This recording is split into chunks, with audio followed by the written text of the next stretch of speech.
Assalamualaikum putra-putri Indonesia. Gimana nih kabarnya? Ketemu lagi dengan Miss Raharti. Di kesempatan kali ini saya akan menjelaskan tentang tema 2, subtema 1, pembelajaran kedua. Sebelum pembelajaran kita mulai, yuk kita berdoa dulu agar pembelajaran kita hari ini berjalan lancar. Putra-putri Indonesia, pelangi itu indah karena warna yang berbeda-beda. Ada kuning, ada merah, ada hijau, seperti yang ada pada gambar itu. Nah, hidup berbangsa dan bertanah air itu juga akan indah jika kita hidup rukun, walaupun berbeda-beda. Karena Indonesia itu adalah negara yang beraneka ragam dengan banyak adat istiadat, banyak budaya, pokoknya banyak banget lah perbedaan yang ada di Indonesia. Karena perbedaan itu Indonesia disebut dengan Bhinneka Tunggal Ika, berbeda-beda tetapi tetap satu jua. Coba kita bayangkan, jika pelangi itu tidak berwarna-warni dan hanya satu warna, entah itu warna putih atau warna hitam semuanya, kan dilihatnya kurang bagus, kurang indah. Tapi kalau berwarna-warni dan membentuk satu keragaman, maka itu akan indah. Gitu pula dengan hidup berbangsa dan bertanah air, putra-putri Indonesia. Coba kita amati gambar tentang masyarakat yang hidup rukun dalam perbedaan berikut. Untuk menambah wawasan kita tentang hidup rukun, kita simak yuk bacaan berikut. Perbedaan yang menguatkan. Kampung Cempaka adalah sebuah kampung transmigran. Warganya berasal dari berbagai daerah padat di Pulau Jawa. Hal itu menjadikan mereka berbeda suku maupun agama. Di kampung Cempaka, hiduplah 5 orang sahabat.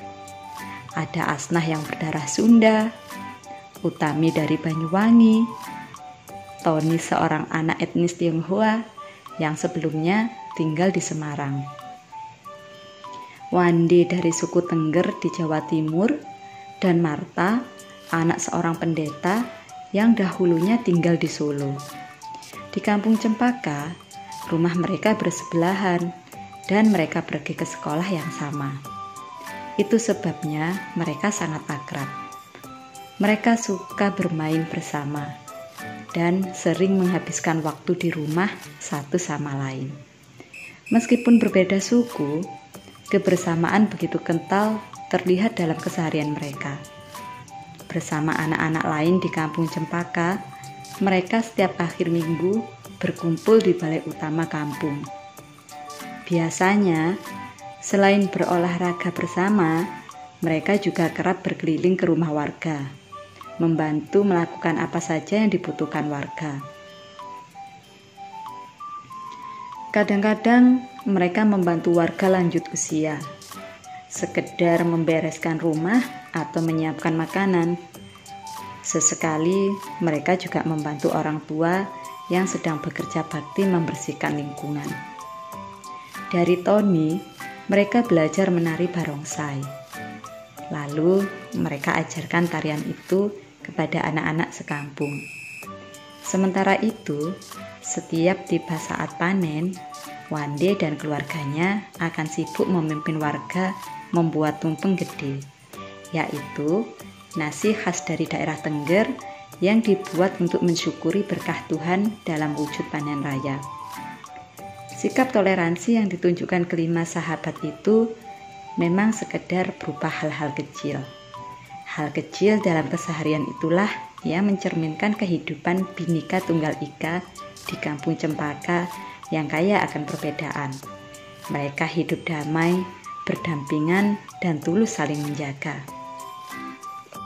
Dari bacaan tersebut kita bisa melihat putra-putri Indonesia, perbedaan tidak menghalangi persatuan. Dengan bersatu, kita dapat melakukan banyak hal, sehingga kita bisa melakukan kerjasama yang baik antara orang yang satu dengan yang lain, dan bisa menciptakan keberagaman, keselarasan yang bagus dan baik. Setelah mengamati gambar dan membaca teks tentang hidup rukun dalam perbedaan, coba putra-putri Indonesia, ceritakan pengalamanmu tentang hidup rukun di sekolah atau lingkungan tempat tinggalmu sebagai penerapan persatuan. Jelaskan tentang perbedaan yang ada, kegiatan yang dilakukan teman atau warga bersama-sama secara rukun, sikapmu atau sikap keluargamu terhadap perbedaan yang ada, dan manfaat yang kamu rasakan dari persatuan dalam perbedaan. Semangat persatuan bangsa Indonesia tercermin pada seni budaya lokal putra-putri Indonesia. Salah satunya adalah melalui tarian. Banyak tarian daerah yang ada di Indonesia yang menyerukan persatuan. Contohnya adalah tari Lego-Lego. Tari Lego-Lego adalah tari adat Alor bermakna persatuan. Tarian adat adalah salah satu kekayaan budaya yang disampaikan secara turun-temurun dari nenek moyang. Tarian adat kerap memiliki pesan dan makna yang luhur. Salah satunya ada pada tari Lego-Lego dari Kabupaten Alor, Nusa Tenggara Timur atau NTB. Tarian ini ditujukan untuk mengajak masyarakatnya bersatu, membangun kampung dan negeri. Pada masing-masing kawasan di Kabupaten Alor, terdapat gaya tari dan nyanyian yang berbeda-beda. Namun, formasinya tetap sama, yakni lingkaran. Masing-masing nyanyian dan pantun yang diungkapkan saat menari memiliki arti serta harapan yang berbeda-beda. Beberapa literatur menyatakan bahwa tarian ini sempat menjadi tari perang. Sekarang, tarian ini lebih sering digunakan untuk menyambut tamu. Tamu disambut oleh masyarakat yang dituakan, lalu diajak menuju sebuah pohon besar yang rindang, dengan beberapa warga perempuan yang berpegangan tangan mengelilingi pohon. Tamu dipersilahkan untuk ikut serta dalam tarian tersebut. Dengan gerakan kaki yang diatur sedemikian rupa, penari akan bergerak mengitari pohon. Pada saat yang sama, sirih pinang dan minuman sopi ditawarkan. Gerakan kaki dan nyanyian di masing-masing daerah bisa saja berbeda, namun bentuk formasi lingkaran dan komponen tradisional lainnya tetap sama.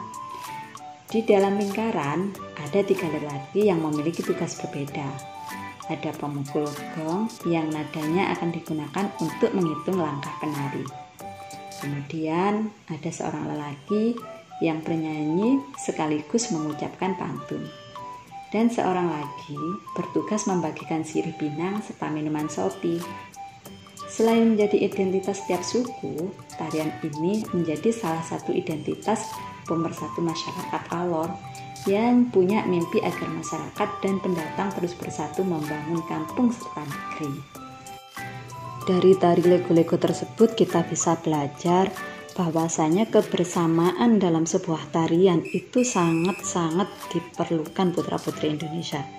Karena dengan kekompakan yang ada, kita bisa menghasilkan irama yang bagus. Juga bisa terlihat yang namanya persatuan dan kesatuan.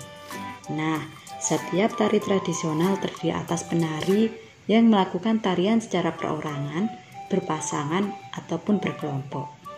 Kegiatan menari lebih dari 1 orang, apalagi berkelompok dalam jumlah yang cukup besar, membutuhkan kekompakan. Posisi dalam menari perlu juga diperhatikan oleh seorang penari. Pengaturan posisi ini disebut dengan pola lantai. Seorang penari harus memperhatikan perpindahan, pergerakan, dan pergeseran posisi saat menari. Pola lantai adalah pola denah yang harus dikuasai oleh seorang penari dan berfungsi untuk membuat posisi dalam sebuah ruang gerak. Jadi putra-putri Indonesia, seorang penari itu harus mengetahui yang namanya pola lantai. Fungsinya apa? Fungsinya yaitu agar pergerakan kita, perpindahan posisi, itu bisa tepat. Lantas, jenis-jenis pola lantai itu apa saja sih yang harus dikuasai oleh seorang penari agar tarian tersebut menjadi bagus? Pola lantai yang pertama adalah pola lantai vertikal atau lurus. Tari klasik banyak menggunakan pola lantai vertikal putra-putri Indonesia. Penari membentuk garis vertikal, yaitu garis lurus dari depan ke belakang atau sebaliknya. Pola lantai ini memberikan kesan sederhana tetapi kuat. Contohnya terdapat pada tari Yospan dari Papua, tari Serimpi dari Jawa Tengah, dan tari baris Cengkedon dari Bali. Pola lantai yang kedua yaitu pola lantai diagonal. Penari berbaris membentuk garis menyudut ke kanan atau ke kiri. Nah, pola lantai ini biasanya digunakan di tari gending Sriwijaya yang berasal dari Sumatera Selatan. Pola lantai berikutnya yaitu pola lantai garis melengkung. Penari membentuk garis lingkaran. Tari rakyat dan tari tradisional banyak menggunakan pola ini. Pola lantai ini memberi kesan lemah dan lembut. Contohnya terdapat pada tarian tari Mak Badong yang berasal dari Toraja, Sulawesi Selatan, dan tari Randai, Sumatera Barat. Itu tadi putra-putri Indonesia jenis-jenis pola lantai yang biasanya digunakan pada tari tradisional. Setelah mengetahui jenis-jenis pola lantai pada tarian tradisional, coba putra-putri Indonesia sekarang cari salah satu tari tradisional yang ada di daerah tertentu dan sebutkan pola lantai tariannya. Putra-putri Indonesia, kerjasama yang baik harus dimiliki oleh seorang penari agar menghasilkan tarian yang indah. Perbedaan yang dimiliki oleh para penari tidak boleh menghalangi semangat persatuan dalam menghasilkan tarian yang indah. Begitu pula dengan kehidupan kita sehari-hari putra-putri Indonesia. Baik itu dengan teman, baik itu dengan tetangga, dengan saudara, kita tetap harus menjaga perbedaan yang ada. Karena dengan adanya perbedaan, kita akan menemukan kebersamaan yang indah. Tidak ada yang namanya perpecahan. Yang ada satu kerjasama yang baik. Oleh karena itu, perbedaan yang ada di sekitar kita tetap harus kita jaga dan kita junjung tinggi agar tetap terjalin yang namanya persatuan dan kesatuan. Alhamdulillah, pelajaran hari ini telah selesai. Mudah-mudahan apa yang kita pelajari hari ini bermanfaat. Sampai ketemu lagi ya putra-putri Indonesia. Terima kasih dan wassalamualaikum.